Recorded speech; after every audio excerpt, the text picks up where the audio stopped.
everyone. Sorry to move from one serious topic to another, but I wanted to come out. State and local officials have the lead for this. As always, we encourage individual responsibility and planning, as always, and I would stress that this is a serious storm. As you've seen from the reporting, we've had significant rainfall projected, storm surge in Texas and Louisiana over the weekend and into the next week are forecast to be serious.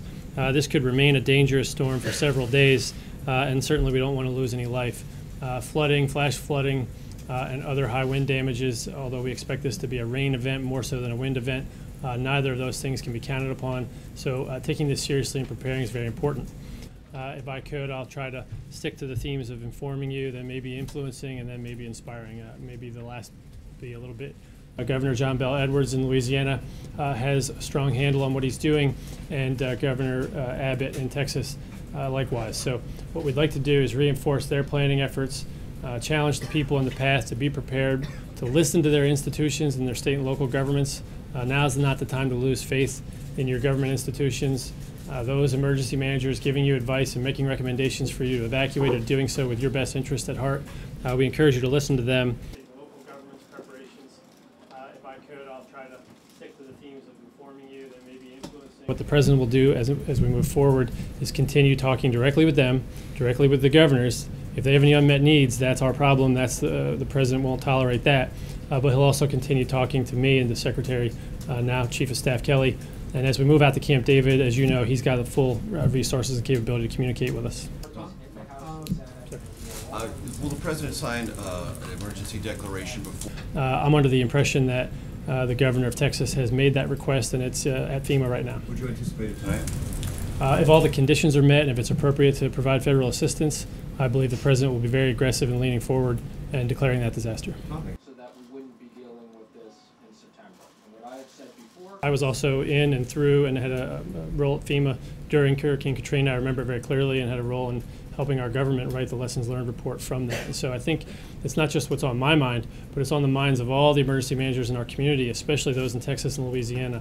That experience is still in their memory, it's still in their experience, their muscle memory, and what we've done has gotten a lot better as a government.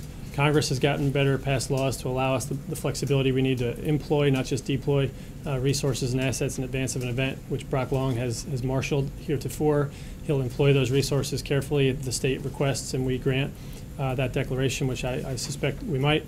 And then lastly, to your point about how difficult it is to get assistance to people, I would say this: you never want to plan for the federal government to swoop in and provide everything that you need when you need it just on time, right? It's going to be 4.6 million people, I guess, in the path of the storm, depending on how the forecast goes. That's a lot of people.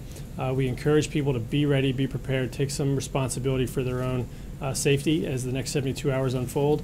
Of course, food, water, shelter are the primary concerns. But then secondly, when we provide that assistance, we do it in such a way that's so organized, if things work out the way they're supposed to, that the assistance flows either directly to the individuals that are eligible for it, or it flows to the state and local officials who have the logistics trail in place to provide that food, water, and those commodities and the shelter. And lastly, I'd like to make a plug for non-governmental organizations as well. As you know, we've got a number of organizations like the Red Cross and others who manage shelters.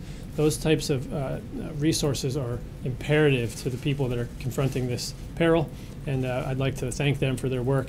Before I take that next question, I would say that I just came off of what FEMA organizes, which is a conference call, actually a video teleconference call with all the affected parties. And there were no unmet needs reported. We went across all the emergency support functions of the federal government, but also the state and local governments and the non-governmental organizations. And they all seem to be well postured, and they didn't report to us any additional needs. In fact, they all reported that they're in the right operational posture right now to help the American people in the path of this storm. Responsible for bringing together the firepower of the federal government to assist the state and local governments.